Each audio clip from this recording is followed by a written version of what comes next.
आज मकर संक्रांति है और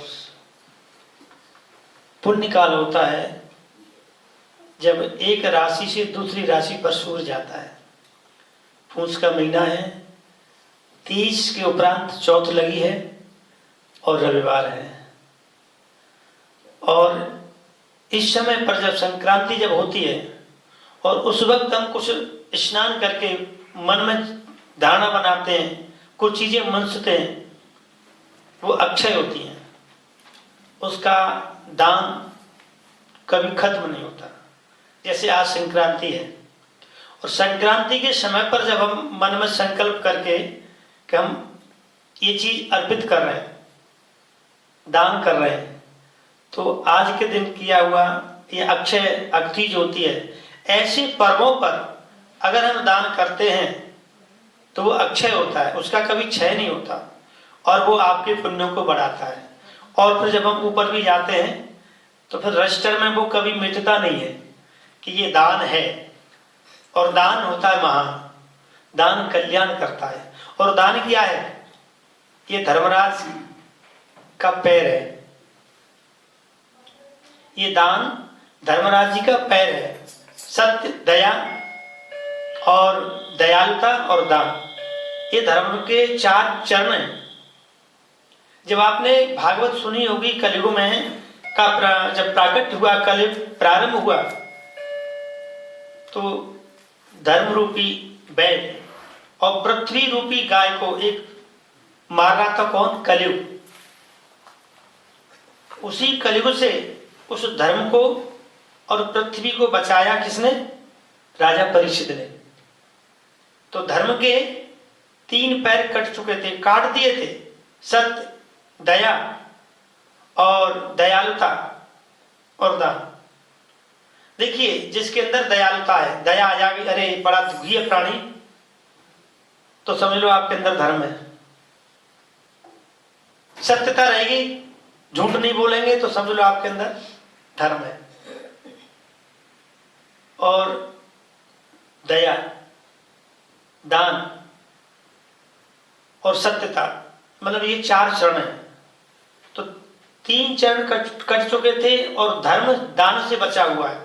जब हम दान देते हैं ना, इस दान से धर्म पुष्ट होता है और धर्म पुष्ट होता है तो बड़ा खुश होता है, तुष्ट होता है, तुष्ट होता है। जब वो तुष्ट होता है, प्रसन्न होता है, तो फिर आपके ऊपर कृपा करता है। धर्मो रक्षित रक्षित है, धर्म हमारी रक्षा करता है। और धर्म की रक्षा कैसे होगी? हम सत्य बोलेंगे तो धर्म की रक्षा होगी, दूसरे पर दया करेंगे तो धर्म की रक्षा होगी, दान करेंगे तो धर्म की रक्षा हुई। सत्यता और दयालुता, दान। एक चीज अभी बोली थी, ध्यान से उतर गई। अभी क्या बोला था? दयालुता, दया, दान, सत्यता, ये 4 चीज है, 4 पैर है। तो दान महान होता है, ये अक्षय होता है। आज की अक्षय तृतीया, आज की मकर संक्रांति और पुण्य काल है और किसी के मुख से सुनने से और अच्छा फल मिलता है और आचार्य के, गुरु ब्राह्मणों के मुख से सुनने में और अच्छा फल मिलता है, मन में प्रसन्नता आती है। तो देखिए, आज संक्रांति है, संतों की, भक्तों की कथा आपको श्रवण कराएंगे। और 19 तारीख से राम कथा 3 दिन के लिए, क्योंकि अयोध्या में 22 तारीख को प्राण प्रतिष्ठा स्थापना हो रही है, तो उन्हीं की खुशी के उपलक्ष्य में हम आनंदित होंगे। और भगवान को कितने 500 साल हो गए इंतजार करते करते, हम तो संसार के मानव हैं। हम किसी चीज के लिए अगर इंतजार करें कि हमें ये चीज प्राप्त नहीं हो, भगवान को तो 500 साल के करीब हो गए। अब भगवान का मंदिर की स्थापना हुई है, अब भगवान बैठेंगे। जब भगवान इतना इंतजार कर सकते हैं तो हम तो 5 मिनट में घबरा जाते हैं कि 5 मिनट की लेट कथा हो गई तो वो भोजन लेट हो गया, हमें जल्दी जाना है। और कल भी देखो बड़ा आनंद आया, कल लोहड़ी का पर्व था। इच्छा तो ऐसी लग रही थी कि लोग ज्यादा नहीं आएंगे, मन में ऐसा भाव आ रहा था, लेकिन ऐसी बर्फ पड़ रही है और कल 100 के करीब लोग तो आ गए। ये भगवान की कृपा है, चमत्कार है। और जिनको नहीं आना है, वो तो खुले में भी नहीं आते, और जिनको आना था तो ऐसे मौसम में भी भगवान ने भेजा। कल बड़ा आनंद आया और सबने पर्व मनाया लोहड़ी का, और सबको बधाइयां कल की और आज की।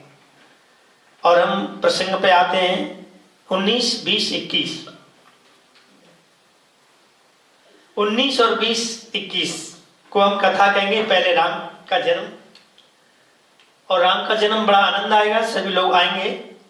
फिर सीता जी का विवाह करेंगे, उसके बाद 21 को राज्याभिषेक करेंगे, और 22 को जैसे आप सब प्लान करेंगे, दीप जलाएंगे, खुशियां मनाएंगे, भजन गाएंगे, आएंगे तो फिर हम भी मनाएंगे।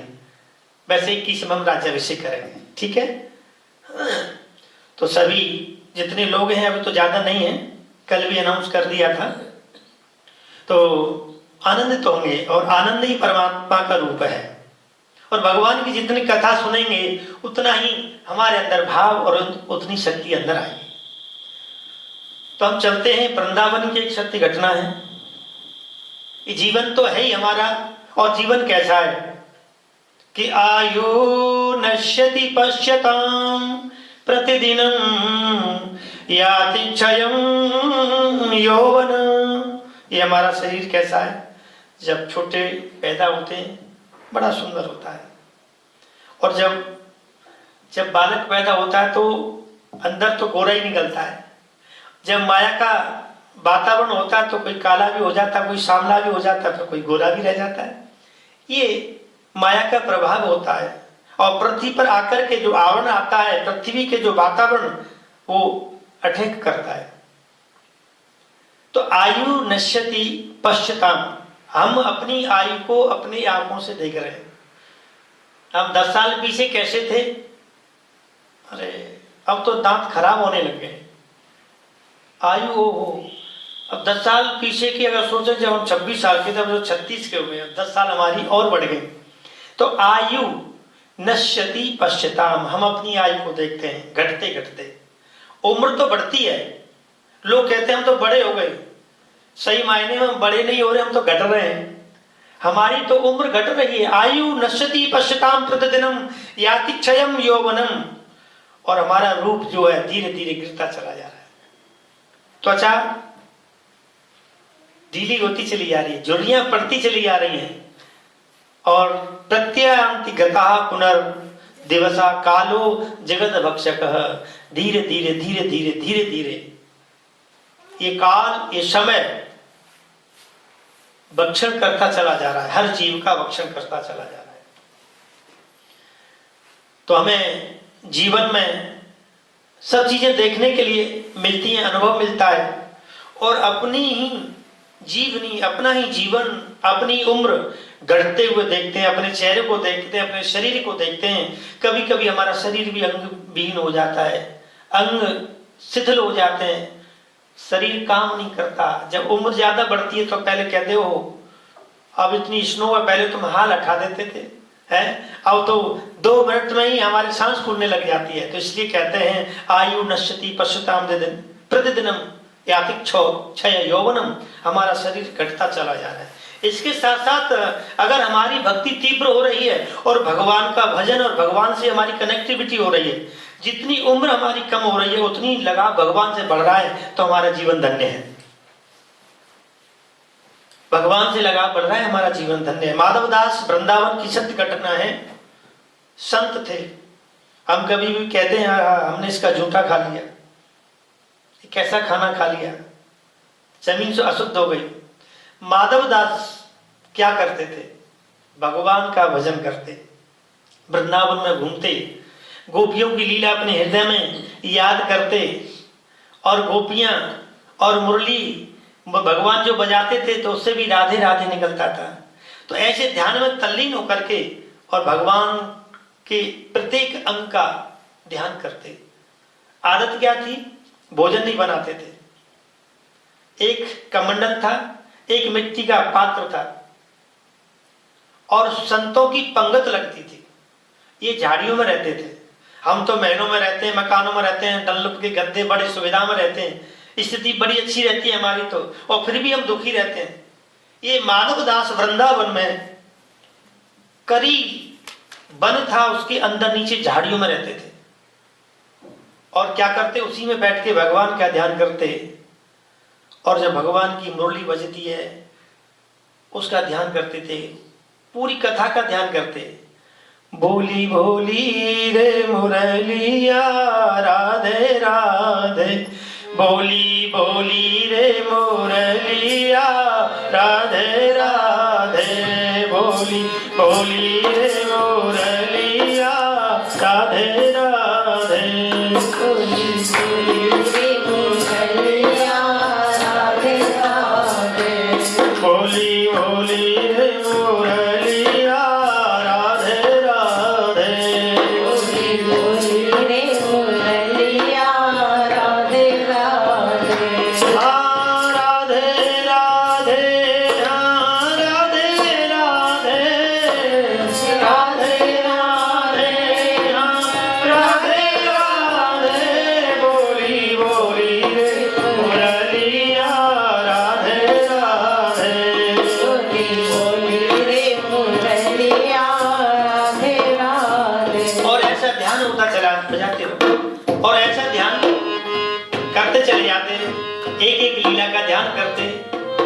और मुरली काका बाजती थी, गोकुल में बोली मथुरा में बोली, गोकुल में बोली मथुरा में बोली, गोकुल में बोली मथुरा में बोली, गोकुल में बोली मथुरा में बोली, निधवन में बोली राधे राधे, निधवन में बोली राधे राधे, बोली बोली रे मुरलिया राधे राधे, बोली बोली रे मुरलिया राधे राधे।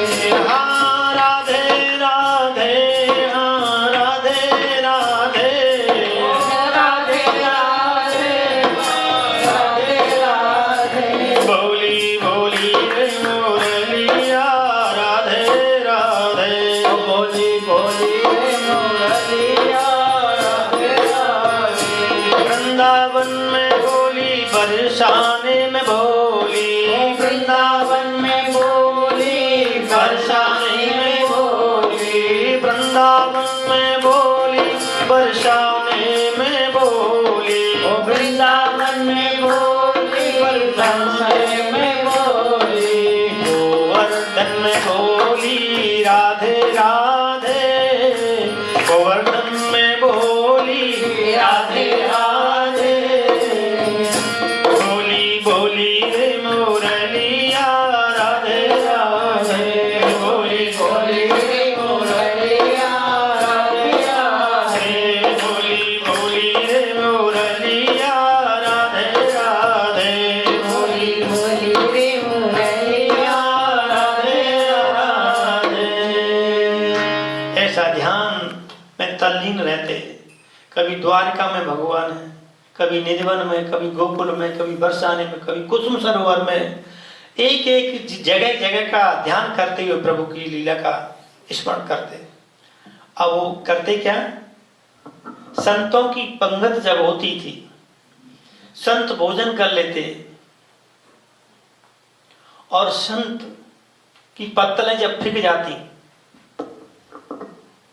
और उन पत्तलों में जो झूठन बचती थी, उस झूठन को लेकर के अपने मिट्टी के पात्र में रख लेते, अंदर झाड़ी में घुस जाते और झाड़ी में घुस करके फिर भगवान का उसी का भोग लगाते।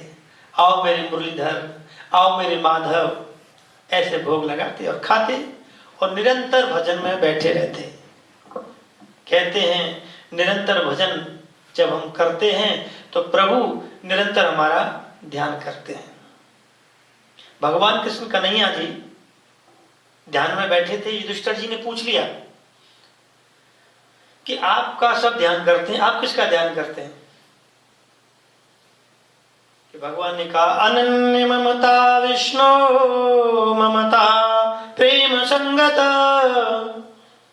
कहा अनंतता से जो मेरा भजन करता है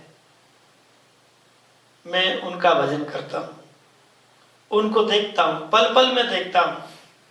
तो कहते हैं हम भगवान का जब निरंतर ध्यान करते हैं तो भगवान भक्तों का ध्यान करते हैं, इसी को कहते हैं भक्त बख्शा।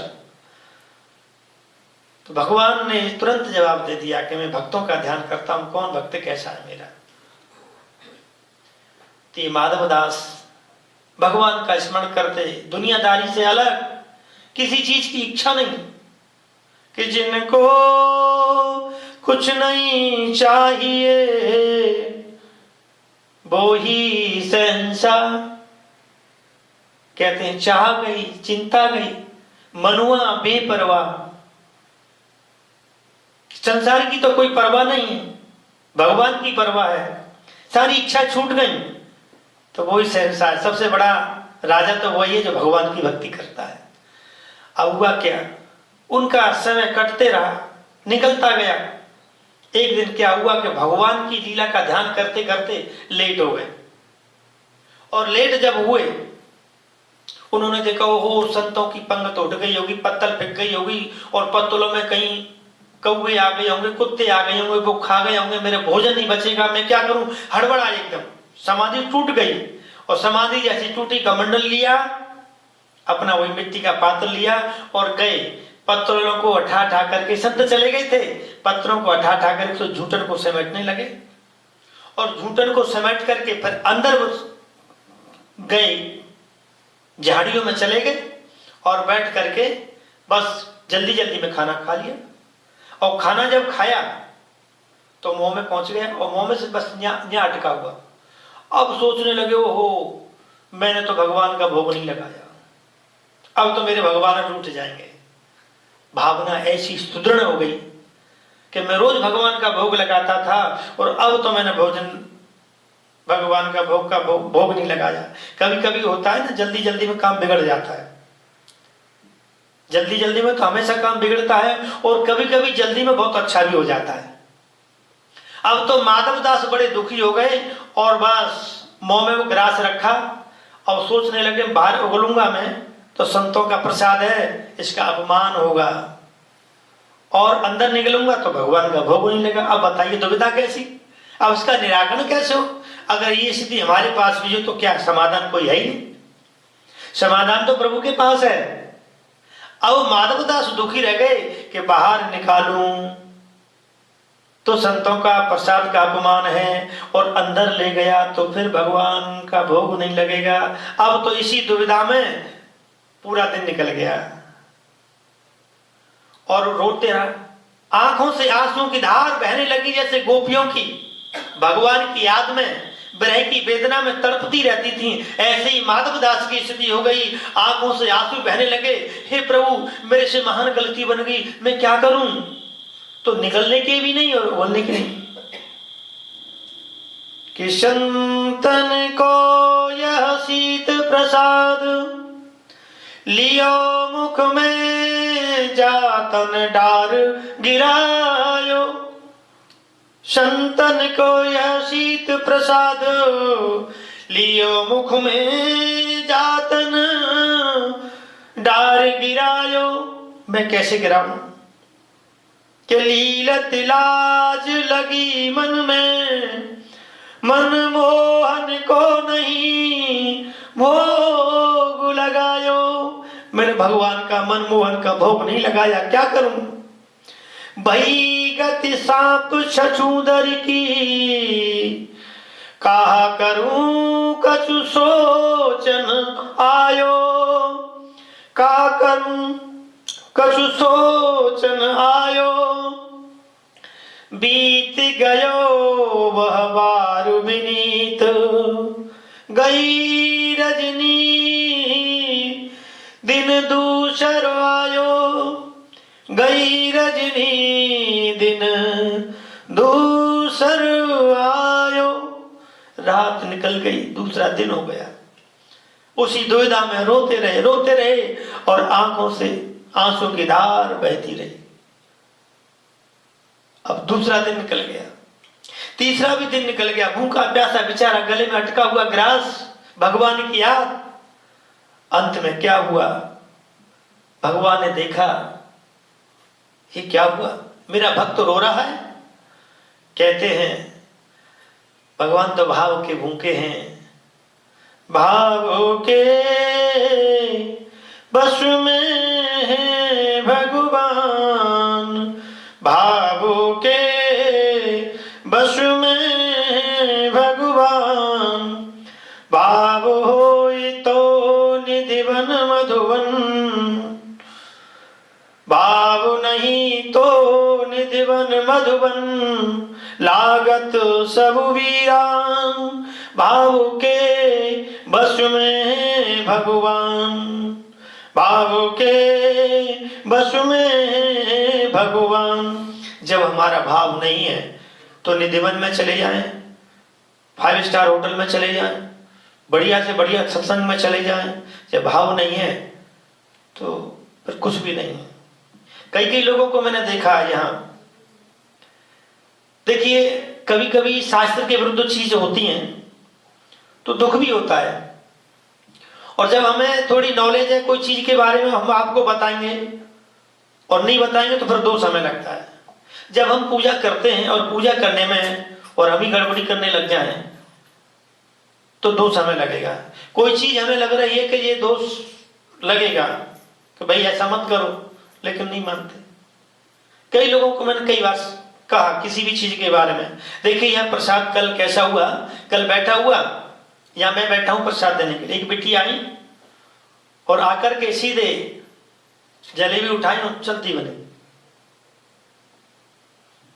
हाँ, कल मैं सोच रहा था, कई लोगों को सोच रहा था कि मैं नीचे बैठा हूं, सब लोग वहां से आएंगे, चना में दूंगा, प्रसाद दूंगा, सब गायब। मैंने इंतजार किया तो कोई दिखाई नहीं दिया। और जब हम करते हैं, पूजा करने से पहले कुछ खाया नहीं जाता है। भगवान तो पहले से कहते कि भैया तू खा पी के बैठा है तो बस ठीक है, तेरी फॉर्मेलिटी तो फिर मेरी भी फॉर्मेलिटी। तो पूजा में कभी भी वैसे खा के नहीं बैठा जाता। मैंने तो शिव पुराण में भी यहाँ पर देखा, बुरा मानने वाली बात नहीं, एक शास्त्र की बात है। पूजा जब हम करते हैं तो सुच्चे मुंह करते हैं। सुबह खा लिया तो कोई बात नहीं है, लेकिन वो समय निकल गया, 6 घंटे निकल गए, 4 घंटे निकल गए, 5 घंटे निकल गए, उसके बाद फिर पूजा आप कर ले तो कोई बात नहीं है, वो पच जाता है, वो निकल जाता है। तो पूजा जब करते हैं तो पूजा से पहले पेट पूजा करते हैं, फिर पूजा करते हैं भगवान की। तो वैसे मेरी मान्यता यह है कि जब पूजा कभी भी करें तो पूजा से पहले खाएं ना। और यहाँ तो नेम चला आ रहा है, परंपरा चली रही, कोई बात नहीं, फिर रीति अलग अलग हो जाती है।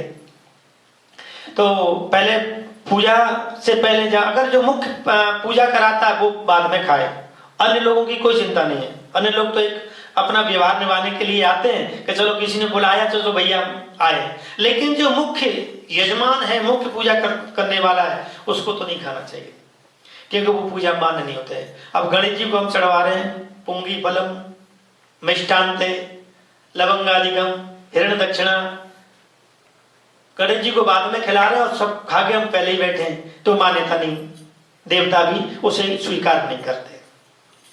तो कहने का तात्पर्य है कि शास्त्र में जो चीज होती है कई हम भी नहीं जानते हैं तो चल दे रहे हैं। अनजाने में कोई चीज हो जाती है वो मान्य नहीं होती है, उसका दोष नहीं लगता।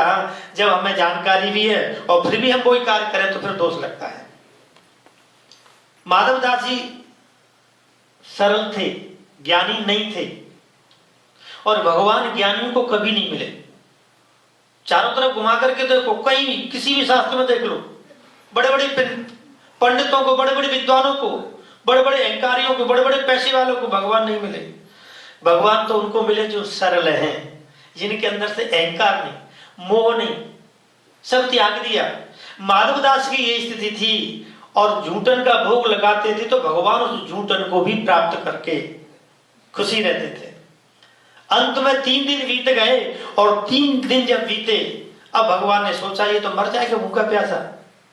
अब तो भगवान उसके सामने खड़े हो गए और कहा भैया माधवदास मैं तेरे सामने खड़ा हूं, माधवदास मैं तेरे सामने खड़ा हूं। 3-4 बार जब आवाज जब दी तो उसे झकझोरा, उसने देखा कि भगवान सामने खड़े हैं।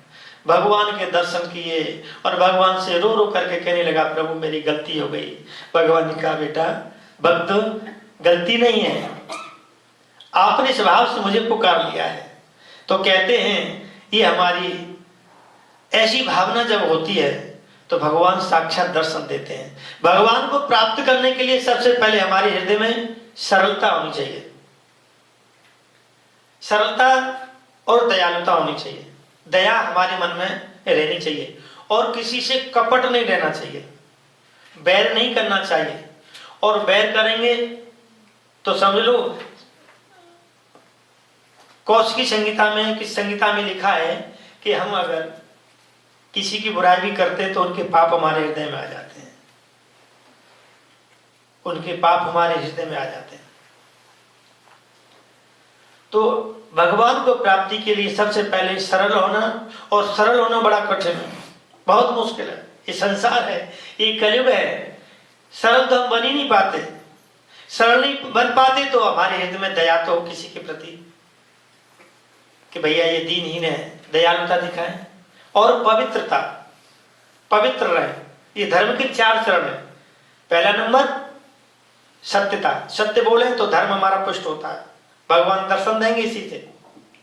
सत्य बोलेंगे, पवित्रता रखेंगे, शुद्धि और शुद्धि का हम कारण जानेंगे। ये चीज अशुद्ध है, ये चीज शुद्ध है, तो पवित्रता रहेगी तो परमात्मा का पवित्रता में वास है, धर्म का वास है, और दान में धर्म का वास है, और दयालुता। ये 4 चीज हमारे पास में, इसमें से एक भी हम अपना लेंगे तो भगवान उसी में एक ही से हमें दर्शन दे देंगे। माधव दास को केवल भाव से ही दर्शन दे दिए और उसको पुष्ट कर दिया।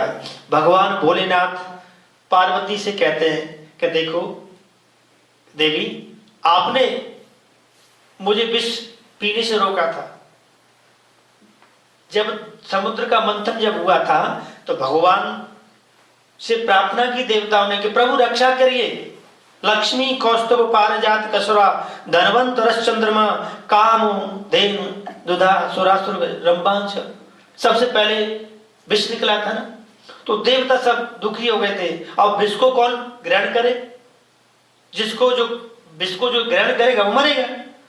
तो भगवान भोलेनाथ से प्रार्थना की थी तो पार्वती ने रोक दिया, नहीं मैं नहीं भेजूंगी आपको।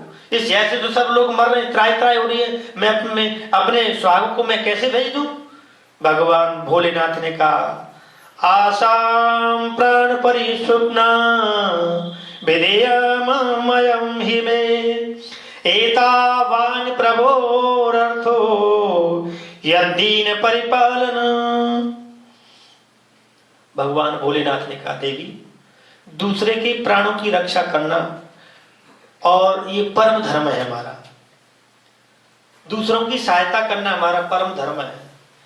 जब सारे देवता मिलकर के प्रार्थना कर रहे हैं तो मुझे तो जाना ही पड़ेगा। तो भगवान ने सबका दुख दूर करने के लिए और जो विष का जो हलाल विष था उसको ग्रहण किया। और ग्रहण कैसे किया? गले में कंठ में रख लिया, क्योंकि बाहर तो निकाल नहीं सके और अंदर ले जाते तो भगवान राम रहते हैं, उनकी अंदर अगर जैसे हलाल पहुंचेगा तो भगवान को कष्ट होगा, मेरे प्रभु इष्ट देवता को कष्ट पहुंचेगा। तो भगवान ने गले में ही उस विष को पान कर लिया था, तब निज कर तल पर रखा, किया हलाल पान। उसी दिन भगवान भोलेनाथ हुए नीलकंठ भगवान। तो दयालुता और हमारे अंदर है, तो देवता तो हमारे दयालुता करते ही हैं। जब जो हमारे मुख्य 3 ब्रह्मा विष्णु महेश ये देवता हैं, और जो अन्य देवता हैं जो इंद्रादिक देवता, ये थोड़े से अहंकार आ जाता है, और अहंकार जब आ जाता है तो भगवान उनको दुख का पुट लगा करके पर भावना प्रकट कराते हैं। तो कहते हैं, महाभारत की एक सुंदर कथा है। महाभारत में जब वनवास हुआ था 5 पांडवों को साथ में, और 5 पांडव द्रौपदी, तो एक ब्राह्मण के यहां पर रुके थे वेश बदल करके, और ब्राह्मणी रूप में ये रहते थे। तो ब्राह्मण के यहां जब रुके थे तो कहते हैं वहां एक चक्रा नगरी में एक राक्षस था बग नाम का। उसको नगर के सब लोग एक गाड़ी अन्न, फल फ्रूट देते थे, और जो सामग्री लेकर के जाता था उसका भी वो भक्षण कर जाता था। जिस ब्राह्मण के यहां पर रहते हैं तो वो रोने लगे। कुंती ने देखा ये रो क्यों रही, ब्राह्मणी रो रही है, ब्राह्मण रो रहा है, कन्या रो रही है, छोटा बालक रो रहा है, बड़ा बालक रो रहा है। अब कुंती ने जैसे ही सोचा जो रो क्यों रहे, क्योंकि किसी का दुख दूर हो जाए हमसे तो अच्छा है। जब पूछा बहन क्या बात है, कहा कि देखो आज हमारा नंबर है, एक बक नामक का राक्षस है और वो हमारी बलि लेगा आज, तो मेरे पति देव का नंबर है, तो मैं कह रही हूं कि आप मत जाओ, मैं चली जाऊंगी, मेरा स्वाग अजर अमर रहेगा। और पति से पहले अगर पत्नी जाती है तो वो स्वर्ग में वास करती है और स्वागिन होती है। तो मैं अपने पति से कह रही हूं कि आप मुझे भेज दो, मेरे 2 बालक है, बालिका है, इनका पालन आप कर लेना, क्योंकि अगर आप चले जाएंगे तो बालकों का पालन कौन करेगा। इतने वो बिटिया रोने लगी, कहा कि पिताजी आप मुझे भेज दो उस राक्षस के पास, मैं सामान लेकर के जाऊंगी, क्योंकि एक दिन तो मुझे घर से विदा होना ही है, ये घर तो मुझे छोड़ना ही है, तो आज से समझ लो मुझे आप त्याग दो। लेकिन पिता ने कहा नहीं बेटी मेरा फर्ज है। इधर छोटा बालक कहने लगा, बड़ा भाई कहने लगा कि मुझे भेज दो। ये वार्ता हो रही थी, इस बात को ले लेकर के सब आपस में रो रहे थे। घर का सदस्य कहीं जाए, किसी की बलि हो तो कितना दुख होगा। कुंती ने कहा कि देखो बहन चिंता न करो, मेरा बालक मेरा भीम है, मैं अपने बालक को भेजूंगी तुम्हारी रक्षा के लिए, क्योंकि तुमने हमें शरण दी है और हम तुम्हारी शरण में रह रहे हैं, तो हमारा भी फर्ज बनता है आपके दुखों को दूर करने के लिए। और मेरा जो भीम है ये आपके दुखों को दूर करेगा, उस राक्षस को भी मार देगा। लेकिन ब्राह्मण देवता ने कहा अतिथि दो भव, मेरे द्वार पर अतिथि हैं, मैं अपने अतिथि को नहीं भेज सकता, मैं पाप नहीं ले सकता। ब्राह्मण ने कहा नहीं मैं नहीं भेजूंगा। लेकिन कुंती ने कहा ढांढस बनाया, आप चिंता न करो, मेरे भीम ने बड़े बड़े राक्षस मारे, ये राक्षस तो छोटा ही मोटा होगा ना, लेकिन हमारा भी फर्ज बनता है, परोपकाराय पुण्याय पापाय परपीडनम, परोपकार करना सबसे बड़ा पुण्य है और दूसरे को दुख देना सबसे बड़ी पीड़ा है। राक्षस वही है जो दूसरे को दुख दे और अपना सुख ले, अपना ही अपना सोचे और दूसरे का न सोचे, और दूसरे के सुख को भी छीने, दूसरे धन भी हड़पे, तो समझ लो ये राक्षस है। और कहते हैं जो दूसरे को सुख दे, मान बढ़ाई दूसरे को दे और अपने ऊपर न ले, तो समझ लो मानव है, पुण्यात्मा है। अब कुंती ने कहा नहीं आप चिंता न करो, मेरे भीम को भेज दो। तो ब्राह्मण देवता राजी हो गए। ब्राह्मण देवता ने भीम को भेजा एक गाड़ी में सामान लेकर के, और जैसे ही भीम गया अन्न फल फ्रूट जितना राक्षस के लिए लेकर गया तो खुद खाने बैठ गया, और जब खुद खाने बैठा तो खुद खाने लगा। इतने में राक्षस आ गया और राक्षस ने कहा कि तू मेरे लिए सामान लेकर के आया है और खुद ही खा रहा है। अब तो उससे मल्ल युद्ध होने लगा, और जब मल्ल युद्ध हुआ तो भीम ने उसे मार करके उस एक चक्र का नगरी को निष्कंटक बना दिया। तो कहते हैं हमारे नगर में, हमारे राज्य में, हमारी कॉलोनी में भी अगर कोई ऐसा दुष्ट, ऐसा कोई भी पापी होता है तो सब कहते हैं अरे तो मर जाए तो बढ़िया है, कांटा कट जाए। क्यों कई कई बंदे ऐसे होते हैं कॉलोनी में होते, आपस में तो लड़ाइयां करवाते रहते हैं, इधर की लगाते रहते हैं। तो कहते हैं ऐसे लोगों को बड़ा पाप लगता है। जो परोपकार करता है उसे पुण्य मिलता है, दयालुता रखता है उसे पुण्य मिलता है, दान करता है उसे पुण्य मिलता है, और जो पवित्र रहता है उसे पुण्य मिलता है, और दूसरे की चुगली नहीं करता उसे पुण्य मिलता है।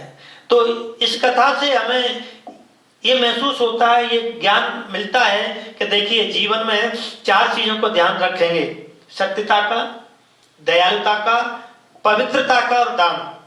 ये 4 चीजों में से हमारे पास अगर एक भी चीज प्रबल हो गई, हम उस पर आरूढ़ है, नियम निभा लिया कि हम तो दान ही दान करेंगे, किसने नियम निभा लिया कि हम तो दया ही दया करेंगे, भैया चलो कोई भी दुखी प्राणी उसके ऊपर दया करेंगे, कोई कष्ट में है उसके कष्ट की निवृत्ति करेंगे। जिसने कहा हम तो पवित्र ही रहेंगे, अशुद्ध तो हम रहेंगे नहीं। और कोई कहे हम कुटिलता नहीं करेंगे। तो कहते हैं संतों के लक्षण हैं। और संतों के लक्षण संतों के पास में बैठ करके और कहते हैं जब हम मंदिर में जाएं तो एक दूसरे को बुला करके लाएं, और एक को दूसरे को बुला करके लाते हैं तो बड़ा पुण्य मिलता है। और पुण्य जब मिलता है तो सब मिलकर के कीर्तन करते हैं तो शक्ति पावर मिलती है। एक प्रार्थना करता है तो 1 गुनी होती है, जब 10 लोग करते हैं 10 गुनी, और 1000 करते हैं तो 1000 गुनी। तो ऐसे ही सब मिलकर के जब भगवान का कीर्तन करते हैं, हमारे बड़ा बढ़िया भजन गाया हमारे गगन जी ने, जो विरह का बड़ा भाव आया उसमें। तो ऐसे भाव में अगर हम सब मिलकर के कीर्तन करते हैं तो भगवान को आने में देरी नहीं लगेगी। बोलिए भक्त वत्सल भगवान की जय। सखी कीर्तन में आया करो, राधे राधे गाया करो। सखी कीर्तन में आया करो, राधे राधे गाया करो। सखी कीर्तन में आया करो, राधे राधे गाया करो। सखी कीर्तन में आया करो, राधे राधे गाया करो। भक्त कीर्तन में आया करो, राधे राधे गाया करो। भक्ति कीर्तन में राधे राधे गाया करो। सखी कीर्तन में आया करो, राधे राधे गाया करो। कीर्तन में आया करो, राधे राधे गाया करो। जब कीर्तन का आवे बुलावा, जब कीर्तन का आवे बुलावा। हमने के पंडित जी का फोन आया, आज प्रोग्राम है। जब कीर्तन में आवे बुलावा, जब कीर्तन में आवे बुलावा। जब कीर्तन में आवे बुलावा, जब कीर्तन में आवे बुलावा।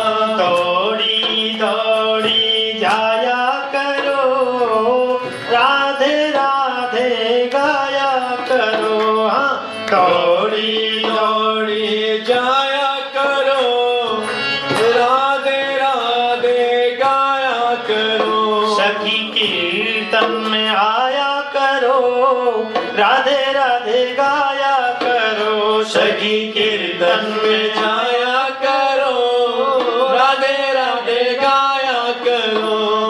राधे राधे गाया करो, राधे राधे गाया करो। राधे राधे गाया करो, राधे राधे गाया करो। जब कीर्तन में बाजे ताली, जब कीर्तन में बाजे ताली।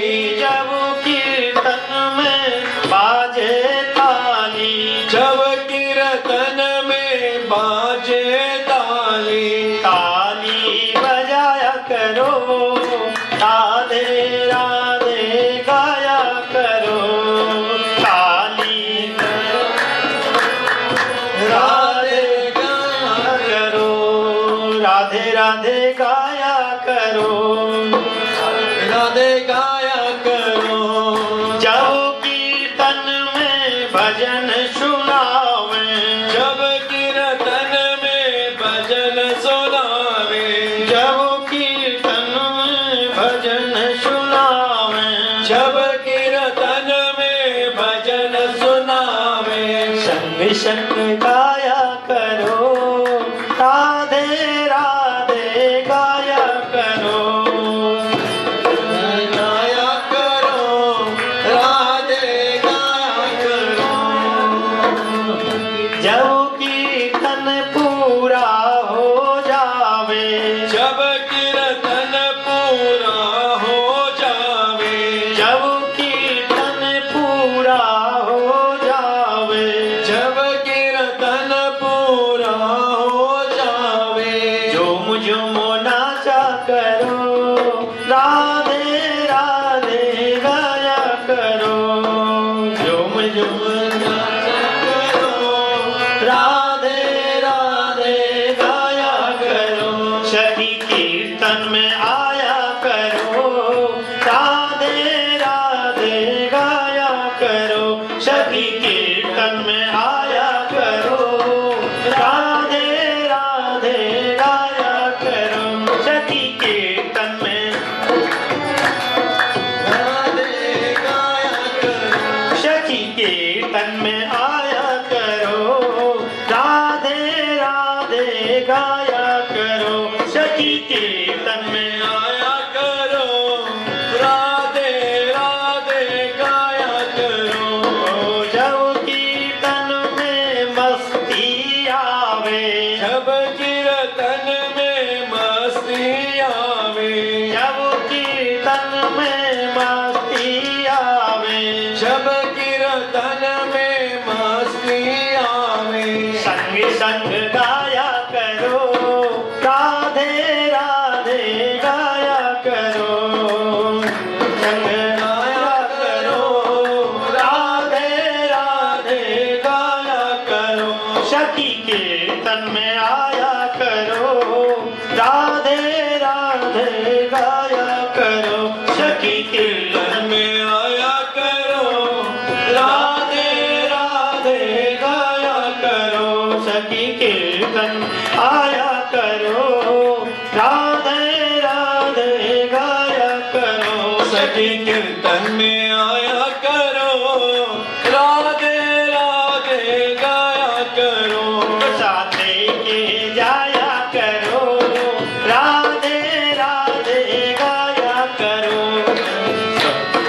गाया करो, राधे राधे गाया करो, राधे राधे गाया करो, राधे राधे गाया करो। बोलिए भक्त वत्सल भगवान की जय, वृंदावन बिहारी लाल की जय, भक्त मंडली की जय, कृष्ण कन्हैया लाल की जय। कथा को वहीं विराम देते हैं। दो शब्द हमारे प्रसिद्ध प्रधान जी बोलेंगे और 19, 20, 21 इसमें राम कथा होगी और बड़ा आनंद होगा। भगवान के प्राण प्रतिष्ठा की खुशी में हम सब लोग मिलकर के यहाँ पर भी आनंदित हो रहेंगे। बोलिए कृष्ण कन्हैया लाल की जय।